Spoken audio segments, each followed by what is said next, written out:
Welcome to Samba Samba. Enjoy the video. You start by opening Clipchamp and loading the clip you'll edit. This puts everything on the timeline where you can control frames precisely. Once the clip is imported, drag it onto the timeline and move the playhead to the exact moment you plan to pause. This is critical because the pause point is tied to that frame. Make sure your project settings match the clip resolution so pauses look crisp. Once done, you're ready to create a freeze or pause effect. Now you'll convert that frame into a visible pause. Scrub until the playhead shows the precise frame and pause to confirm.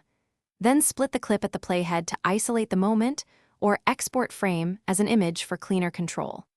Insert the exported image or the split segment back onto the timeline and lengthen its duration by dragging the edge or entering a duration value. This freezes the action while preserving video quality. Make gradual adjustments so the pause feels natural in the sequence.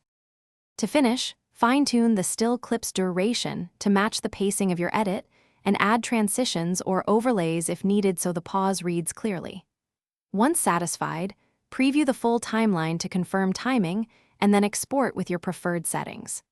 If playback stutters or the exported file shows jumps, clear Clipchamp's cache and restart the app before re-exporting. This resolves most hiccups caused by temporary data or memory issues.